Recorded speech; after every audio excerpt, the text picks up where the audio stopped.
Hello and welcome back to the Preppy Podcast. Thank you guys so much for being here. Last week I had a wonderful opportunity and went down to Tampa to record a live podcast panel with Dillard's Coterie Brands. It was so fabulous, and I'm going to have that episode out to you guys shortly, so stay tuned on social media if you follow at the Preppy Podcast or at Patricia_Bay_Olsen. That's where I always update you guys first and keep you up to date with everything that's going on. But today I am interviewing the two founders behind the brand Tassley, which is an amazing women's clothing brand made with super soft, resilient fabrics that have these gorgeous hand-screened prints and patterns on them. They're truly just so amazing. Like the tassels, which we'll talk more about obviously on this episode, they look like they're real like 3D tassels, but they're actually just printed on the fabric. If you're watching on YouTube, which I suggest you do because I have been uploading podcast episodes to YouTube. So if you prefer, watching instead of listening, you can go to the YouTube channel, just search the Preppy Podcast or Patricia May Olsen, and you can watch these interviews, which is really fun. So without further ado, let's get into this week's episode. All right, ladies. So why don't you first let everyone know who you are, where you live, and what you do? I'm Kimberly Osborne-Milstein, and I live on the outside of Cleveland in the area of Chagrin Falls, Ohio. And I am Kimmy's partner, Jen, and I'm on the other side of Cleveland, as co-founder and co-designer of Tassley. Excellent. Well, we were chatting offline before this, and I can't remember exactly how I discovered your brand, but it was somehow through Instagram. And I just think, these styles of a tunic is so preppy and classic. And then I loved your prints. So I'm really excited to learn more about you both and your brand and how you got started today on the podcast. But let's first start at the beginning. Tell me a little bit about each of you as a kid. Were you always interested in fashion? Were you always entrepreneurial or creative? Like, what was your childhood like? Yes, I was always creative, and my grandparents lived next door to us, and my grandmother was a seamstress, and she taught me how to sew. And I always loved fabrics, and my mom and grandma loved antiques and gardening and lots of flowers. And we were always creating and sewing and creating. Yeah. How are you, Jen? I was a really creative kid also. Just like Kimmy's mom, sewing has been in my family for generations. My great-grandmother was actually a seamstress in a castle in Austria. And then so my great-grandmother taught my grandmother, who taught my mother. And so it's in my DNA. And I spent quite a bit of my childhood going to fabric stores. My mom would let me choose fabric, whatnot, which I absolutely loved. And then we would make outfits from those. Remember, I don't know, you might be young, but the 80s jams. Like I had so many. So fun. Colorful pants and shorts. So yeah, it's always, art classes. I've always loved being creative and painting or creating in some fashion. Definitely. And I love how you both mentioned that you're close with your family, it sounds like. So I grew up on the same road as my grandparents too. So I think that influences a lot in, classic style and traditions in a way, like sewing, which is so special. I agree. I also grew up with three brothers, and one of my brothers was an equestrian. So I always loved that aesthetic and the style. And that was a big influence as well. Certainly. So when it came time then for college for both of you, where and what did you study? Did you go into something that had to do with fashion or something creative, or was it, the completely left field? Yes, I studied and graduated from Ursuline College. It's in Pepper Pike, Ohio. And I was in fashion merchandising and design. And Sister Charlotte took the sewing to a whole new, advanced level.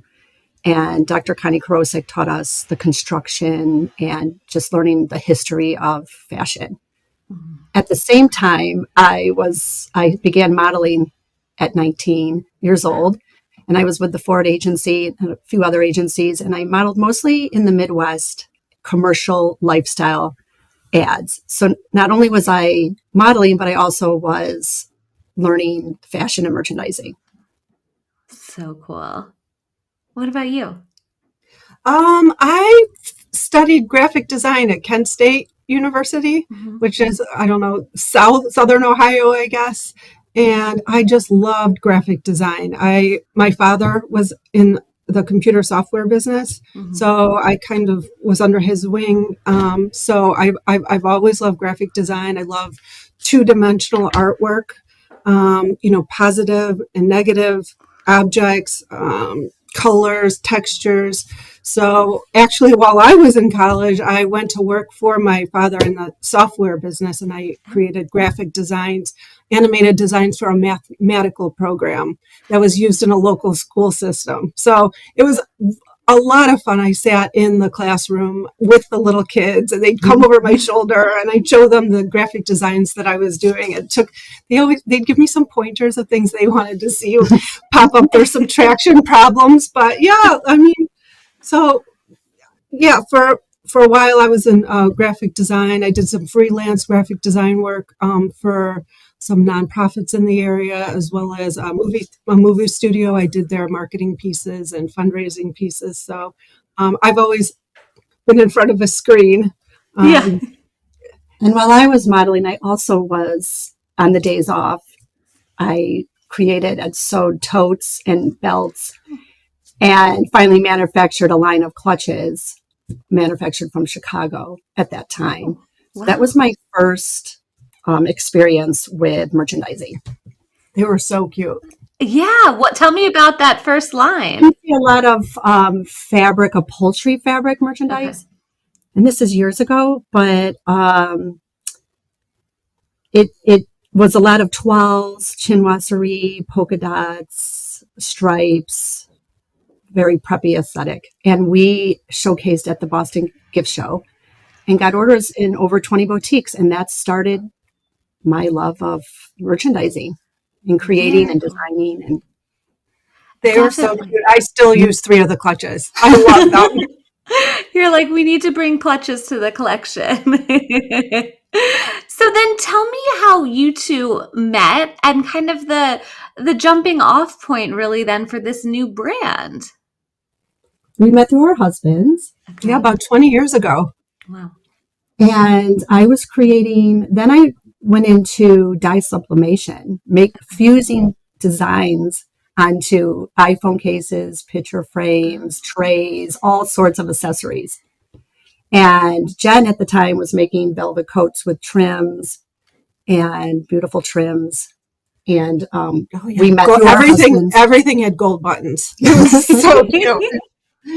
And we met through our husbands, and we got along right away and realized we had serial entrepreneurs, creativeness together and synergy together and creativeness. And so we brainstormed on what we could do together, and we always had a passion, or we wanted to both open up a pop-up store with our merchandise and other artisans. Yeah, so while Kimmy had her dye sublimation business, it was called Textile Republic, I was doing my reincarnation coats, whatever, and we found that there wasn't a space for artisans. I mean, there's artists, shows, that sort of thing, but like a nice artisan space. So we did it for about 3 years. We had this 8,000 square foot warehouse where we had permanent spaces, like 12 by 12 permanent spaces where an artisan could come in and like hang a chandelier and design their own space.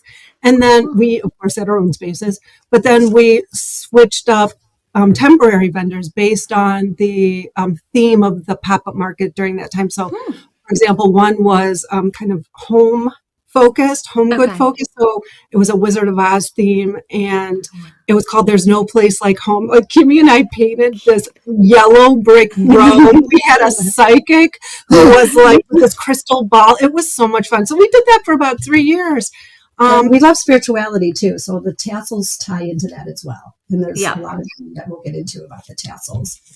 And so then after the show, Yeah, we wanted to keep designing and sewing and yeah, we shut the markets down for about a year or two. We had to kind of do our own thing, but then we launched My Misplaced Crown, which is a one of a kind. We made couture coats and tunics out of, like, I think Kimmy said this, high-end fabric. high-end decorator fabric. But we also Twelves, used the chinoiserie. colorful, beautiful, high-end fabric. We'd go to shows or a market, and we'd look at a sofa and we'd be like, oh my God, we want to wear that. And then we added trims and Like pillow trim, fringes, and tassels. So anyway, so we did that for a number of years. We traveled all around the country going to markets and art shows and whatever, and they were so highly regarded. But we did that for a number of years, and we decided we wanted to take it to the next level, right? Just get a little more comfortable fabric, some high-end. That's how we ended up with this high-end performance fabric. So switched gears. We did the one of a kind show. We did the one of a kind show. Child's show. Okay. And then COVID hit, and we're like, where are we wearing these coats? They're so beautiful, but I want to take that look and that aesthetic and make something softer and for every day, packable. And at this time, I had children, so I'm running around all the time, and want something that has that look, and beautiful, but yet very soft and flexible. And we were athletes as well. We forgot to say we love sports, so the sports look come to play in there too. So came to play. Oh my gosh. You two both sound, first of all, so creative and so entrepreneurial. Like, I love talking with other entrepreneurs because I feel like I can't turn my brain off. Like, if someone comes to me with an idea or a problem, I'm like, oh, well, here's how we can make a business out of it. And it sounds like you two are the same. You have that entrepreneurial spirit, and that creative side of wanting to make something, right? Yes. Oh yeah, constantly. Probably we have. I mean, that's probably a hindrance. Like, we have so many ideas, and there's so much we want to do. So, and we did find somebody like a consultant who could keep us on task, and he could guide us to how to go about this, because we can veer off to so many other creative ideas, and we're trying to really stick with this idea of Tassley, and we love the definition, or we love what tassels mean. It's a universal symbol, and tassels are lucky charms and their protection. And it's a symbol of luck. Imagine when you're graduating, you change your tassel, the symbolic gesture of, switching the tassel over for what you've achieved, but then, luck for the future as well. So, and regal, like, there's a reason why there's tassels on all the uniforms. Mm-hmm. Definitely. So then tell me about, so you have this idea, you want to come up with a clothing brand that's more comfortable, great for every day, but still beautiful. We talked a little bit about the meaning behind the tassel.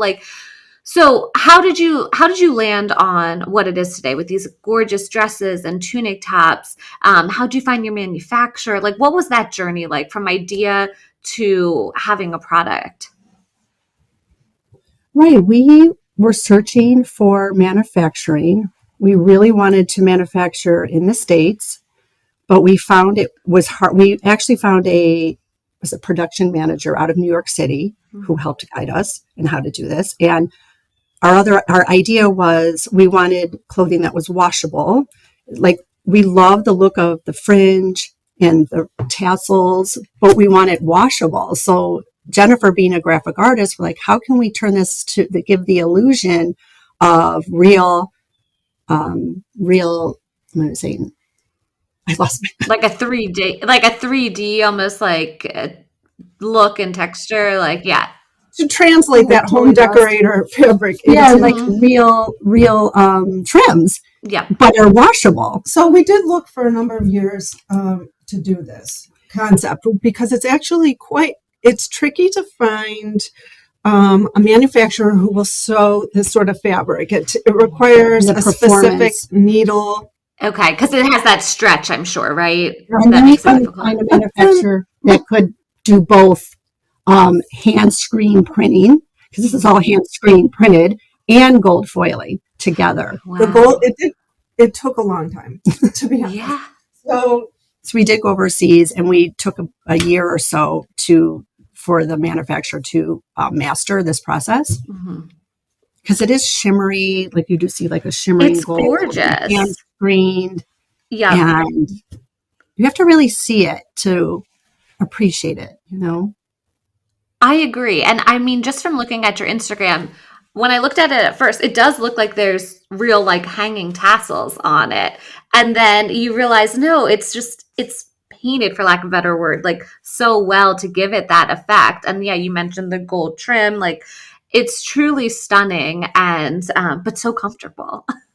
yeah, these are all hand screened printed. Okay. Through that goes back to our artisan too, the artisan hand printed, hand screened. So it kind of brought everything that we loved and did together. And the piece that you're wearing, I know your listeners can't, but you are wearing our majestic Phoenix Bird maxi, and that original fabric was vintage. So we took that pattern, kind of manipulated, added tassels, recreated it, changed up the colors. And so it's an original. So pretty. And it means something because it's a phoenix bird, and it means to rise above. And we have meaning to our pieces. We had phoenix bird and also the chinoiserie pagoda, and the phoenix bird is also in that, and tassels are in all our designs. You're wearing a little bit of luck. Do you feel strong?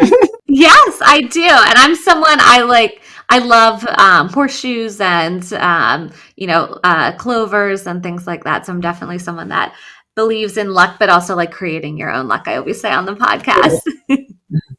Certainly. So, okay, so you find your manufacturing, you find, these skilled artisans that can create the effect that you want and the beauty with these fabrics. Then what did it look like launching? Like, when did you launch? How did you launch? Like, talk about building a website, social media, the photography, that sort of aspect. Well, we built a website. It did take some time, and my part of it, part of it was finding the models. I wanted to bring in the models, and from my background of the agency. And so we worked with professional models. But before all that, how did we start the whole website? We just found designers. Yes. We found this professional who made a beautiful website. But to answer your question, we launched at the end of April. So we had everything. We had been working on things for years. The website took forever, started to grow the social media and the Instagram. And that takes so much time. And we had a soft launch at the end of April. And we got to photo shoot together, and we had all these pieces together. And God, what else? I'm trying to think. It was just a soft launch, and then just through word of mouth, we just had this. It was successful right off the bat. I'm sure your background too with your previous brands that helped, right? Like having. Not only the research of knowing, kind of what works in terms of design and process, but I'm sure some built-in customers that you could go back to and launch this with, right?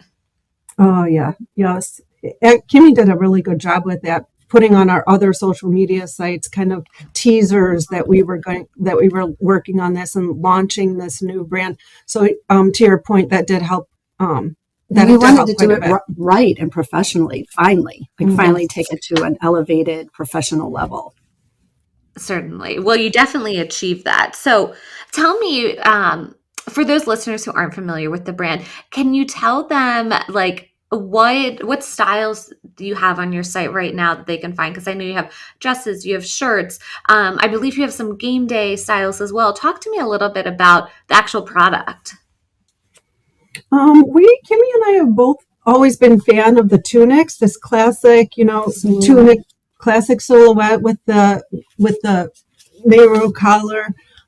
These pieces run a little bit long. They have a longer silhouette because we prefer. Personally, we liked longer to have our seat covered. And seat covered. We just found in the market there was not a lot of shirts that were longer, kind of more narrow and longer. Everything seems to be right. right at the waist or Yeah. so. I just found in the market. I always am looking for longer, narrower shirts. So that was something we had in mind. Also, We've always been fan of the maxi dresses. They're long and comfortable. and ginger jar. We love ginger jars, and we love the heart shaped. They call Rui design, Okay. and meaning it to follow your heart's desire. So we always like this meaning in our dresses and tunics, and we love timeless and elegant and meaningful. And we explain the phoenix bird, how that's symbolizing resilience and power to rise above. And the team, we always have been into sports. So we love that classic sporty stripe. We just wanted to add a little more, elevate it a little more with the gold foiling, the shimmer gold. And we always liked this regal, with our coats, we called My Misplaced Crown. And it was a state of mind of just feeling and being, it's all in your mind that you can be whatever you want to be and obtain, your goals. I love that's my motto in life. Like create your own luck. You can be whatever you want to be, right? Yep. And We love also the concept of the sport tunic.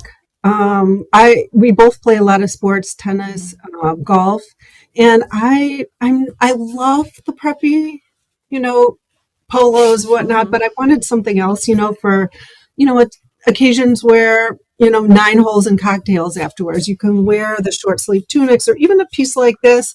You can play a round or a match and then go for cocktails with girlfriends afterwards, and you look so cute. we couldn't find a sporty tunic. I don't couldn't- want to wear t-shirts to games. Right. And I like how it looks and feels and the silhouette of it. And sometimes it's more popular than other times, the tunic, but it's timeless, and it's been here for many, centuries. I find it so flattering too, the silhouette of a tunic. It's flattering on so many people. All ages, all shapes and sizes. It's very flattering. I agree. We agree. So, And I know you have, I believe, an equestrian print or style. Because when I was looking at your website, I was torn between like this, or there was one that was more equestrian, right? yes, Oh, I love that one. We love that We've one. always loved, like I said, my brother was an equestrian. I loved, my grandfather raised horses as a hobby. The horse business is all around me. So I've always liked the look.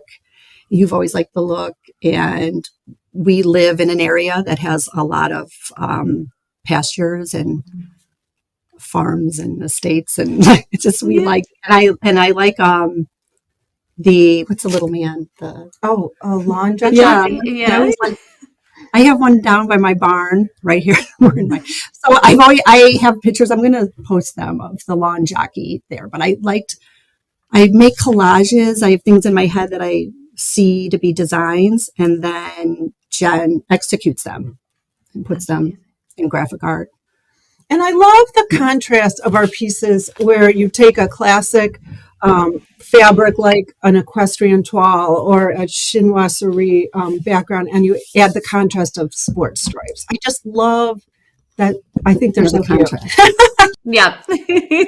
The juxtaposition of it, kind of. Again, earlier, like a sporting event, you could wear, I'm going to be careful how I say this, but you can take that brown with the brown and orange stripes, and you can wear it to a sporting event and feel good, like a professional sporting event, and that's all I'll say. But, and you just feel cute. It's a cute, you could wear it anytime, anywhere, in lieu of a football jersey or something like that, which is cute too in some occasions, but. No, certainly. So tell me then, with this brand and working together, what's your favorite part and what's like your least favorite part, the hardest part for each of you? That's a good question. Oh, Favorite for sure is creating. favorite. Let's start with the Love fun creating. part. Like the fun, Yeah. the best part of launching our own brand is like working with one of my best friends, creating, like executing our creative ideas, having freedom, Synergy. We synergy. could already know what each other's thinking. Like, let's do this and this, and then we'll finish each other's thoughts and ideas, and But it just works. I want, Kimmy's got a daughter, and I've got little people in my life as well, and I love that they're seeing this progression. I love that they see us on TV and that we're wearing our garment. It's like we have a dream, we have a vision, and we work so hard at it, and we are examples for that. That's one of my favorite parts of having my own brand. I just love it. I just can't stop I'm proud of creating. I just love just so many ideas and creating. That's all I want to do, actually. And then there's this other part, like the computer back end. Now let's get to the part we don't like about that whole part of the back end. How do you explain all the logistics back end? We do enjoy learning new things, but the way you get out there, the way you advertise and visit the world is always changing, right? Like it's not radio anymore. It's like algorithms and social. So we're constantly learning, and sometimes that could be difficult. So we love new wave. We also love music. We're a big music fan and new wave, and we want to put new wave like into our campaigns and videos. But see, there's another idea. They're like, you need to follow the algorithms and all these. Like what's trending, you have to, what's trendy. And we're like, it kind of like we are just understanding and learning that, but it's taking away a little bit from the authentic, like what we really. So it's that love. Like that computer, the accounting part. I mean, who loves that? I mean, we don't. Like learning the new, email software. So that's probably our least favorite. Well, of course we hire people, but we try to learn every facet. You want to know, right? Yes. Certainly. No, that makes sense. I feel like most creatives, it's the design that's the most exciting and the most fun, but then the numbers or the tech stuff is never as much fun. So who would be a dream customer for you? Like who would you love to see in one of your pieces? I think we have the same answer. We would love Kate Middleton, Princess Kate, to be wearing one of our. So we'll figure out the collar reminds me of. Stay tuned; it's going to happen. We'll report back when she's seen wearing a Tassley garment. Yes, no, you have to put it out there in the universe, and I could totally see her in your pieces because she is very sporty and athletic, but also, obviously so regal and beautiful and has wonderful taste and style. So I can see it. Yes. What's each of your favorite pieces right now? Like if you had to pick one. The one that comes to my mind is the white, we call it the sports tunic with the navy and red. Oh, yeah. I can also wear it to our sports team here. Mm-hmm. It's the same colors. And I just feel really comfortable in it in classic. And I just like that look. It's also can be equestrian, is sporty, I just feel good in it. Yeah. And I like that feel like it's classic. And I know what do you like? Good in that. Thank you. Mine is the brown equestrian. Okay. I love it. Yeah. I love the orange and the brown. I love the way I just feel good in it. And then I personalize. By the way, I didn't mention this. We didn't mention this, but we can customize our pieces with personalized names and numbers on the back. Oh, cool! Because we never saw a mix of. We wanted to mix that contrast stuff like sport with chinoiserie, and so my brown piece my brown equestrian piece, I have Adams in number 11 because that's my lucky number, and I love that. I love wearing that piece. That's so cool. I feel like that piece would be such a good Thanksgiving piece because we go to a hunt to watch a fox, and horse hunt. And so it tie in with that, but also be so cozy when you're sitting around eating all this delicious food and being with family, but still looking put together. Archie? Yeah. Good for Thanksgiving. Now, since this is the Preppy podcast, I always ask everyone, what does Preppy mean to you? So how would you each describe Preppy? Preppy to me is, I think preppy to me is just, it's a lifestyle, right? It's a lifestyle and how you how you display yourself to the world. It's with self-respect and classic. And I know I'm not very organized with this answer, but that's what No, that's perfect. Yeah. It's fun. It's classic. Mhm. It's colorful. Fun, classic, colorful. I think that's perfect. And even what you said, a lifestyle, because I get that a lot too. And I think with your brand, especially, it's a lifestyle. You talked about, attending these sporting events, playing golf and tennis. So I think that's a perfect answer. Thank you. Okay, good. Now I'm curious, what is a piece of advice or a resource that you would pass on to listeners and people who also might have their own brand or business? Um, So like it could be just like a great tip or advice that you've received, or maybe a book that you read that is just really inspiring, or a group you're part of, or newsletter you subscribe to, anything along those lines. um, Is there a show? um, my if you're launching a fashion line, if you're thinking about launching a fashion line, I would say this is kind of random, but I think it's valuable. Perfect your sample. It's grinding Yeah. to get that perfect piece into manufacturing. I mean, it took weeks and weeks and weeks and weeks, but perfect that sample and don't give up. Go. Sometimes it's hard. That We went for it by going to New York yeah. and finding a manager. Get help. Yeah, that's another good tip. If Yep. you need help, get help. I don't know. Yeah, no, I think especially I hear a lot too when brands are starting out and they're trying to, get that first sample. Sometimes they'll get pushback. And so sometimes you need to push back again and be like, no, I think we really need it to be like this. And maybe that means finding a different manufacturer than the first one you contacted if it's not like up to your standards and up to par of what you want to present to the world, right? The other thing I would say is, sometimes as creatives, it's easy to buckle down in your studio and kind of stay, stay in that creative Mhm. bubble. But I think it's so valuable to constantly be learning. Like your podcast, for example. I listened to many episodes before Oh. this. Like you get tidbits everywhere. So continue to branch out, continue to explore.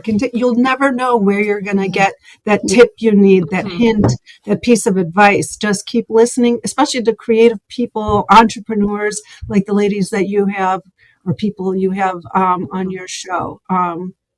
Yeah, just keep your Be vibration up. open to, yeah. Be open. Yeah.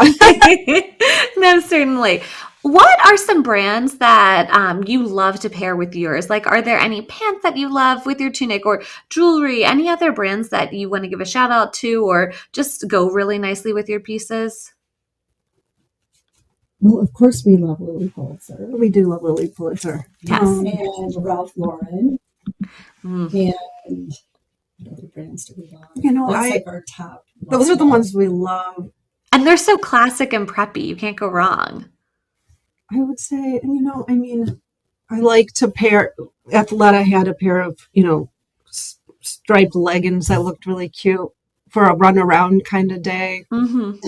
I don't know. We want to get into. We need to make matching leggings and skirts and everything, but again, we have to get there. Like Yeah. Lily Pulitzer has these beautiful tassel earrings. We like to use those in our photo shoots with yeah. But again, Lily, We love to love create Lily. our own line as well, but again, sourcing, We'll get there. We're That's gonna get there. Stay another- tuned. finding the Definitely. right. Mhm. We can design, but it's finding the right sources and manufacturers and to make the right materials and that Mhm. whole challenge. Hmm. Now, speaking of that, kind of what's next for you guys? Like, are you working on a spring collection or anything else that people can look out for? Maybe you're doing a pop up somewhere. Anything you want to plug? We may bring back. We want to pair possibly Tassley with my misplaced crown coats. We're still We still have creating. these beautiful coats, Mhm. and maybe launch one-of-a-kind a pieces. mix. Yeah, maybe mix the two together on the website and have a little campaign with that. But we also have different themes in mind. Like this is a totally other theme, but like a rock and roll theme too. We're going to go a whole other direction, but yet we still have this classic preppy aesthetic to it, but a little bit more edgy, we're thinking. We also have like a farm couture, we're thinking, and that's enough. Don't give it away. Yeah, I know. Don't give it away. So those are our favorites, though. We're really excited. We're starting to work at the drawing board with those ideas. So they're going to be really cute. Well, I can't wait to see it. In the meantime, though, like I said, I've just been loving this piece that I'm wearing today and eyeing the equestrian one. I think is perfect for Thanksgiving. So then tell people finally where they can find you guys. Like, what's your social media handle, website, all of that, so they can shop, they can learn more about you and follow along. You can find us at tassley.com. Tassley. We made up our own word. That's a whole. I love that. But we're also on social media, Tassley Collection. So Instagram /Tassley Collection. And we're working on right now, since we recently launched, to get into stores and boutiques and a celebrity to wear one. And we're also working with a consultant who's telling us the way how to do it. Oh, by the way, if you hop online and subscribe to our email newsletter, we'll keep you up to date with our upcoming lines. Perfect. Well, this was so fun, ladies, learning more about you and Tassley. And like I said, I am loving the dress that I'm wearing today. So can't wait to see all the amazing creations you continue to create. You look beautiful in it, by the way. You really do. You. Thank you for having us. Thank you for having us. Thank you so much for listening to the Preppy Podcast. I hope this put a little prep in your step for the day. Please subscribe, rate, and review on wherever you listen to your podcast. And follow along with @the Preppy Podcast on social media.